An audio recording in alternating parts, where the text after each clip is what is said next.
Before Queen existed, Freddie slept on Brian May's floor for 3 weeks because he could not afford rent. He never told anyone until the night he was dying.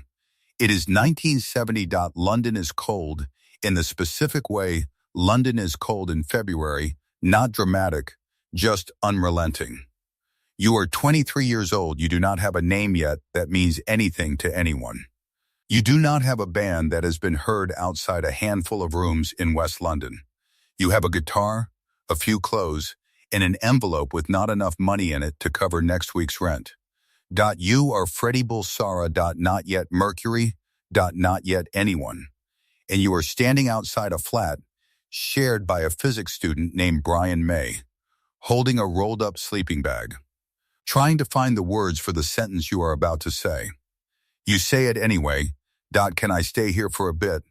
Brian May says yes, without asking why, without asking for how long, without asking the obvious question about money. You sleep on his floor that night. You sleep on it the next night. You sleep on it for 3 weeks. Now open your eyes. 21 years later, in a bedroom in Kensington, dying, Freddie Mercury will finally tell Brian May what those 3 weeks actually felt like from the inside. He never told him at the time. He never told anyone. The winter of 1970 was not kind to anyone trying to make a living from music in London, and it was particularly unkind to a 23-year-old art school graduate named Freddie Bulsara, who had not yet settled on the name Freddie Mercury and had certainly not yet found the band that would make that name mean something to the entire world. He had a job, intermittently a stall in Kensington Market, selling clothes, occasional illustration work, the scattered income of someone trying to stay close enough to art and music to keep believing in both. What he did not have in the early weeks of that year was anywhere reliable to sleep.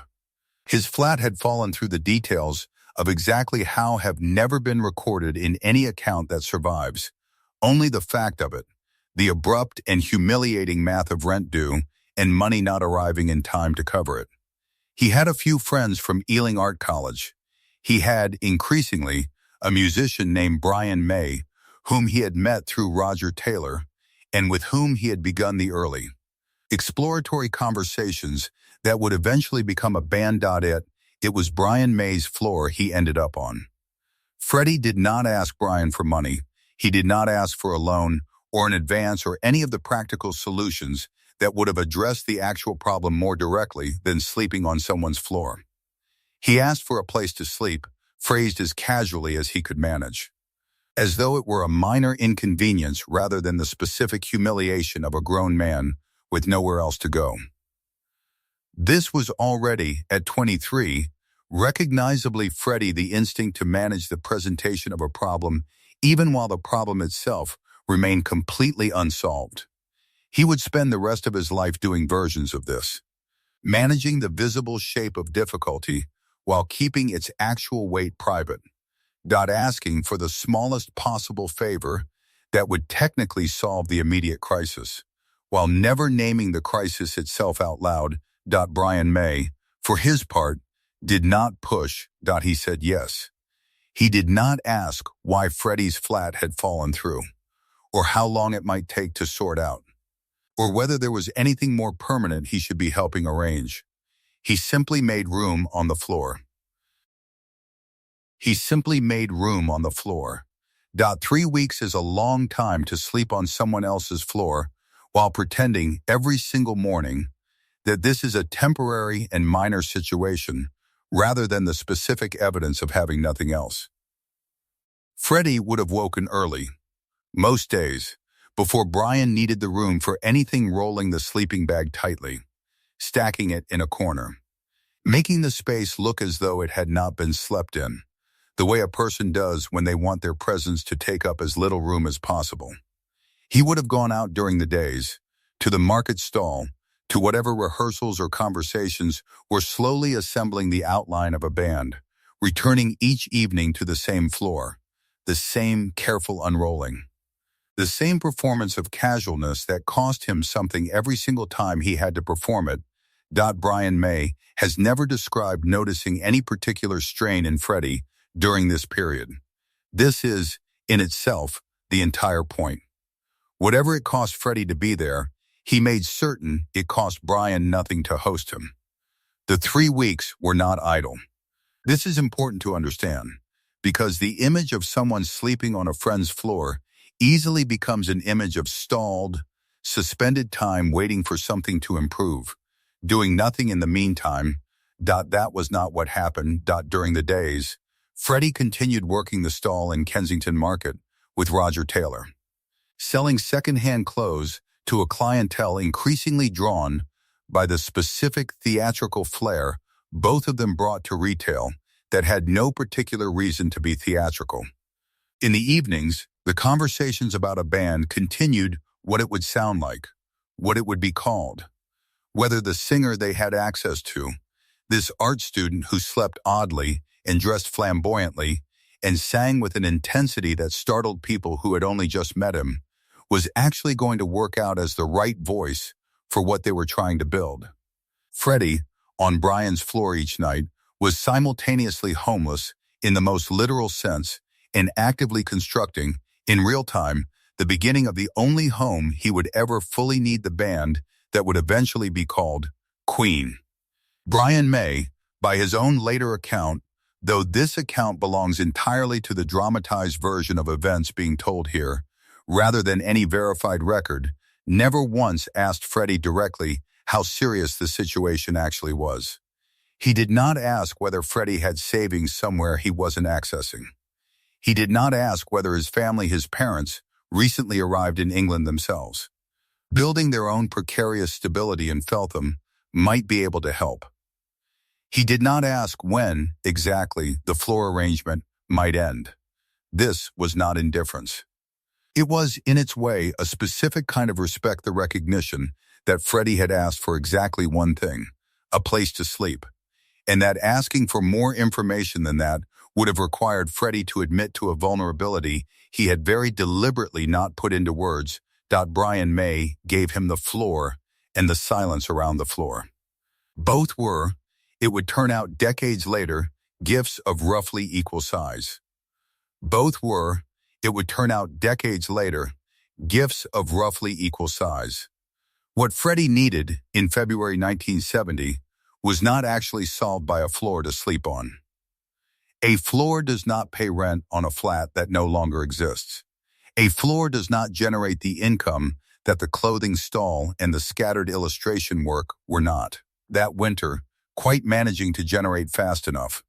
What the floor solved was smaller and, in its way, larger than the practical problem. It solved the question of where his body went each night, which meant it solved, by extension, the question of whether he had to explain his situation to anyone outside the room he was standing in. Brian May's flat became, for 3 weeks, the only place in London where Freddie Mercury did not have to perform, having a solution to a problem he had not yet found one for. That is what the silence was worth.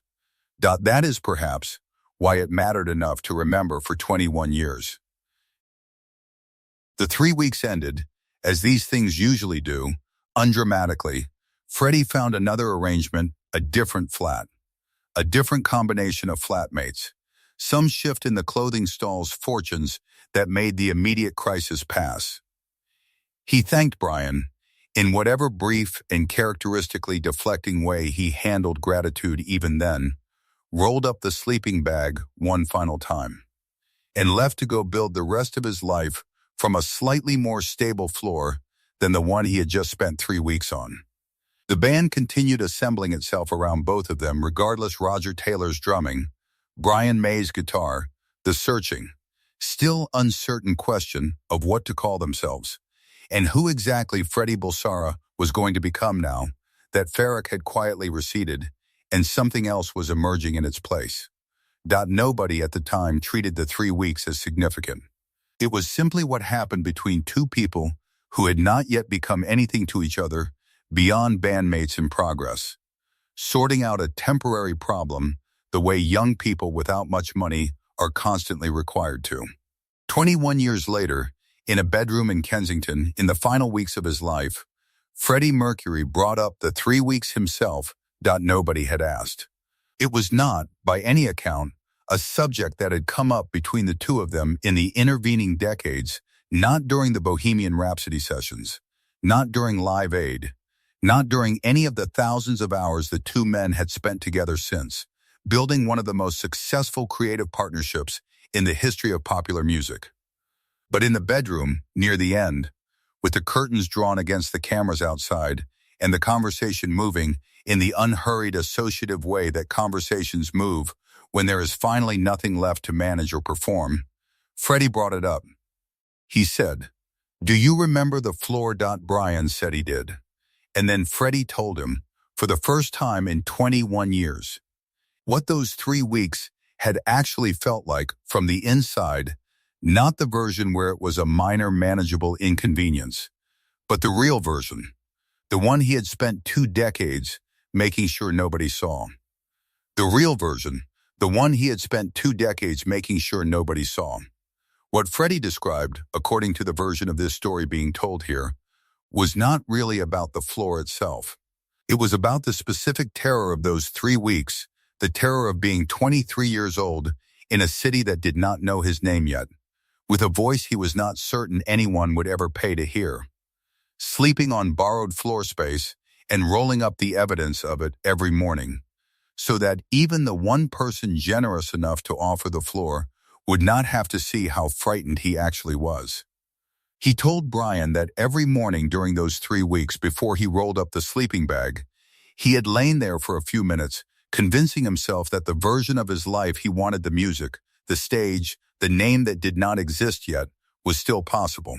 Because some mornings, lying on a friend's floor with no money and no flat and no certainty that any of it would work, it had not felt possible at all. Brian May has never, in any account connected to this dramatized story, fully explained why Freddie waited until he was dying to say this.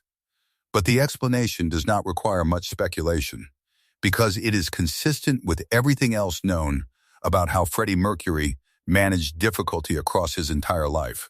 He did not perform vulnerability while there was still time for that vulnerability to be used against him by the press, by competitors, by anyone who might decide that the most famous rock singer in the world had once been frightened and homeless and uncertain whether his voice would ever matter to anyone. He kept the real version of the 3 weeks exactly as private as he had kept it in 1970. For the same reasons, for as long as those reasons remained relevant. And then, dying, with nothing left to protect and no career left to manage, the reasons stopped applying, and the truth became something he could finally hand to the one person who had actually been there for it, 21 years too late to change anything about how it had felt, but not too late to be known. What Brian May did with this confession in the years since is exactly what he has done with so much of what Freddie left him. He kept it, not publicly described, not turned into an anecdote for interviews, not converted into the kind of content that the rest of Freddie Mercury's life has almost entirely eventually become. It exists, in the version of this story being told, as one more thing Brian May carries privately about a friendship that began. Of all the unglamorous ways a friendship can begin, with an unemployed art school graduate asking to sleep on his floor for what both of them assumed, at the time, would be a few days at most, 3 weeks. 21 years of silence about what those 3 weeks actually felt like. And then, at the very end, the truth, not because the truth would change anything, but because some debts, even unspoken ones, even ones the other person never knew existed, apparently still need to be paid before the account closes for good. Some debts, even unspoken ones, even ones the other person never knew existed, apparently still need to be paid before the account closes for good. This is perhaps the simplest way to understand what passed between two men in a Kensington bedroom near the end of one of their lives, not a confession in the dramatic sense, not an admission of failure or weakness presented for absolution. Simply an accounting the quiet correction of a record that only one of the two people involved had ever known was incomplete. Brian May had always believed the 3 weeks were what they appeared to be. A minor temporary inconvenience between two young men still working out who they were going to become. Freddie, dying, gave him the real version instead. Not because he needed to. Because, at the very end, with everything else already settled or already lost, it seemed worth making sure that at least one person in the world knew what those mornings on the floor had actually been. 1970, A flat in West London. 23 years old. No money. No flat of his own. No name that meant anything yet. A sleeping bag, rolled tight each morning. 3 weeks on Brian May's floor. Nobody asked why. Nobody explained. The band kept assembling itself around both of them anyway. Years passed. Decades. Bohemian Rhapsody. Live Aid. Everything the world now knows. And then, near the end, in a quiet bedroom, do you remember the floor? Brian said he did. And Freddie told him, finally, what it had actually felt like. The fear. The mornings spent convincing himself it was still possible. The performance of casualness that cost him something every single time.